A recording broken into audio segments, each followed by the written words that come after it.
Aranmula sitting MLA വീണ ജോർജിനെ രംഗത്തിറക്കുന്നതോടെ CPM വിജയത്തിൽ കുറഞ്ഞൊന്നും തന്നെ പ്രതീക്ഷിക്കുന്നില്ല. 2 തവണ കൈവിട്ട മണ്ഡലം തിരിച്ചുപിടിക്കുകയാണെങ്കിൽ ശബരിമല വിഷയത്തിലെടുത്ത നിലപാടിന്റെ കൂടി വിജയമാകും അത്. രാവിലെ കോന്നി നിയോജക മണ്ഡലത്തിലെ മൈലപ്ര, ആനച്ചാരിക്കൽ, മുക്കുഴി, വെട്ടൂർ തുടങ്ങിയ സ്ഥലങ്ങളിൽ വാഹന പ്രചാരണം. ജനങ്ങളുടെ സ്വീകരണങ്ങൾ ഏറ്റുവാങ്ങി ലഘുപ്രസംഗങ്ങൾ. വികസനവും പ്രളയ പുനരധിവാസവും പ്രധാന പ്രചാരണ വിഷയങ്ങൾ. നമ്മൾ രേഖപ്പെടുത്തുന്ന ഓരോ വോട്ടും നമ്മുടെ നാടിന്റെ വികസനത്തിന് വേണ്ടിയിട്ടാണ്. ഈ രാജ്യത്തിന്റെ ആകെ സമ്പത്തിന്റെ പകുതി കൈവശം വയ്ക്കാനുള്ള സൗകര്യം മണ്ഡലം കൺവെൻഷനുകൾ കഴിഞ്ഞതോടെ വാഹന പ്രചാരണ ജാഥയിലൂടെയാണ് 2ാം ഘട്ട പ്രചാരണം പുരോഗമിക്കുന്നത്. കാലത്തിന്റെ കരുത്ത്, നാടിന്റെ ശബ്ദം. സഖാവ് വീണ ജോർജ് ഇതാ വിവിധ കേന്ദ്രങ്ങളിലെ സ്നേഹോഷ്മളമായ സ്വീകരണങ്ങൾ ഏറ്റുവാങ്ങി. പരമാവധി വോട്ടർമാരെ നേരിൽ കണ്ടുള്ള വോട്ടഭ്യർത്ഥന. സെൽഫികൾക്കും ഗ്രൂപ്പ് ഫോട്ടോകൾക്കുമുള്ള തിരക്കുകൾ. ഗ്രാമപ്രദേശങ്ങൾ കേന്ദ്രീകരിച്ചാണ് ഇന്നത്തെ പ്രചാരണം.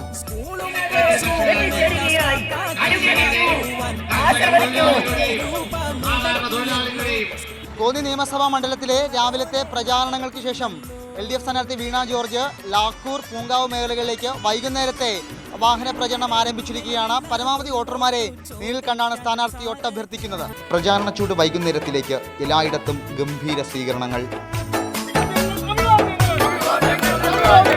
തീർച്ചയായും ഒരുപാട് പ്രചരണ വിഷയങ്ങൾ ഉണ്ടാവും. എന്തിനാണ് മുഖ്യ പ്രാധാന്യം കൊടുക്കുന്നത് പ്രചരണ രംഗത്ത് നിൽക്കുമ്പോൾ? വികസനം തന്നെ. നമ്മുടെ പത്തനംതിട്ട പാർലമെന്റ് മണ്ഡലത്തിന്റെ വികസനത്തിനാണ് ഇടതുപക്ഷ ജനാധിപത്യ മുന്നണി ഈ തിരഞ്ഞെടുപ്പിലും എപ്പോഴും മുൻതൂക്കം നൽകുന്നത്. ശബരിമല ഏറ്റവും കൂടുതൽ ബാധിക്കുന്ന ഒരു മണ്ഡലം കൂടിയാണ് പത്തനംതിട്ട. ഏറ്റവും കൂടുതൽ സമരം നടന്നതും പലതരത്തിലുള്ള പ്രക്ഷോഭം നടന്ന മണ്ഡലം കൂടിയാണ്. ഇതെങ്ങനെയായിരിക്കും? ആ ഒരു നിലപാടിൻ്റെ കൂടി ശരിയുള്ള ഒരു തിരഞ്ഞെടുപ്പ് ആയിരിക്കുമോ, അല്ലെങ്കിൽ അതിനുകൂടിയുള്ളൊരു ഉത്തരമായിരിക്കും ഈ തിരഞ്ഞെടുപ്പ് സർക്കാരിൻ്റെ നിലപാടിനോടുള്ള? ഈ തെരഞ്ഞെടുപ്പിലെ ഇതിപ്പോൾ കഴിഞ്ഞ തെരഞ്ഞെടുപ്പുകളിൽ നമ്മൾ കണ്ടതാണ്.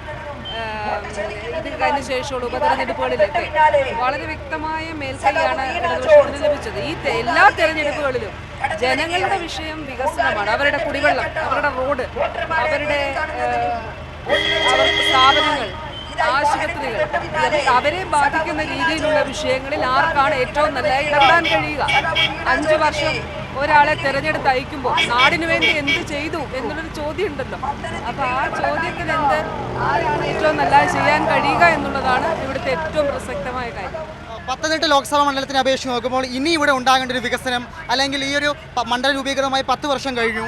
ഈ 10 വർഷത്തിനിടയിൽ ഇവിടെ സംഭവിക്കാത്ത MP ആയി കഴിഞ്ഞാൽ എന്തിനായിരിക്കും ഒരു പ്രഥമ പരിഗണന നൽകുക? അടിസ്ഥാന സൗകര്യ വികസനം, കാർഷിക മേഖല, തകർന്നടിഞ്ഞൊരു കാർഷിക മേഖല. അപ്പോൾ ഇപ്പോൾ സംസ്ഥാന സർക്കാരിന് ചെയ്യാൻ കഴിയുന്ന ഇപ്പോൾ നെൽകൃഷി, ആറന്മുളയിൽ ഉൾപ്പെടെ 1000കണക്കിന് ഏക്കർ നമ്മൾ തരിശുപാട് കൃഷി ചെയ്തു. പ്രളയം ഉണ്ടായിരുന്നില്ലായിരുന്നെങ്കിൽ ഈ വർഷം തരിശുരഹിത മണ്ഡലമാവുമായിരുന്നു.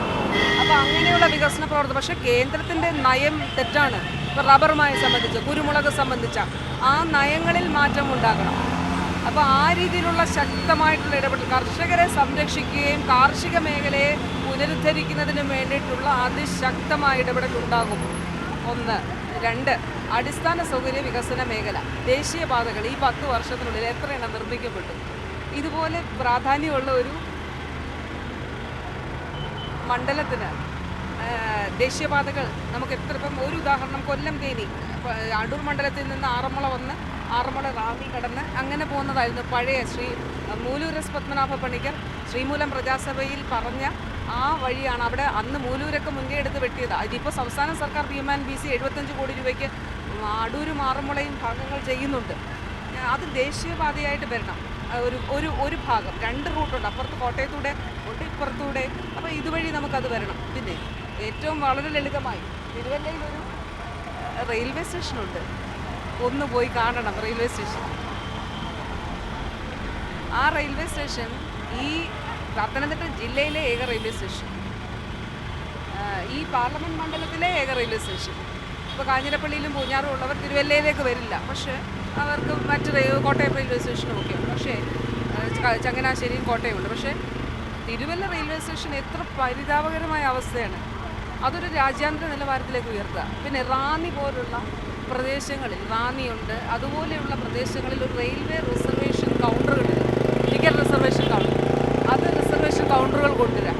അങ്ങനെയുള്ള ജനങ്ങൾക്ക് ഉപകാരപ്പെടുന്ന രീതിയിലുള്ള എല്ലാ പ്രവർത്തനങ്ങളും അടിസ്ഥാന സൗകര്യ വികസന മേഖലയുമായി അത് ചെയ്യാം. 3, പുതിയ തൊഴിൽ സംരംഭങ്ങൾ കൊണ്ടുവരിക.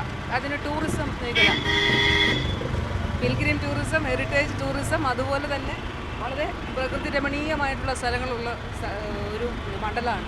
അപ്പോൾ ടൂറിസം മേഖലയ്ക്ക് പ്രൊമോഷൻ കൊടുക്കുക, നവീകരിക്കുക, അതിനെ രാജ്യാന്തര തലത്തിലേക്ക് നമ്മുടെ ടൂറിസം മേഖല ഉയർത്തുക. ചെറുപ്പക്കാർക്കുള്ള തൊഴിൽ സംരംഭങ്ങൾ, സ്ത്രീകൾക്കും ചെറുപ്പക്കാർക്കും. പിന്നെ നമുക്കൊരു നാഷണൽ ഹെൽത്ത് ഇൻസ്റ്റിറ്റ്യൂട്ട് പോലെയുള്ള ദേശീയ ഇൻസ്റ്റിറ്റ്യൂട്ടുകൾ നമുക്ക് കൊണ്ടുവരാൻ കഴിയും. കാരണം ശബരിമല ഉൾപ്പെടുന്ന പാർലമെൻറ്റ് മണ്ഡലത്തിന് നിശ്ചയമായിട്ടും അങ്ങനെയുള്ള സ്ഥാപനങ്ങൾ നമുക്കിവിടെ കൊണ്ടുവരാനായിട്ട് കഴിയും. അപ്പോൾ അങ്ങനെയുള്ള വികസന പ്രവർത്തനങ്ങൾക്കാണ് ഇടതുപക്ഷ ജനാധിപത്യ മുന്നണി നേതൃത്വം നൽകാൻ പോകുന്നത്. അടുത്ത 5 വർഷം കൊണ്ട് അത് സാധ്യമാക്കുകയും ചെയ്യും.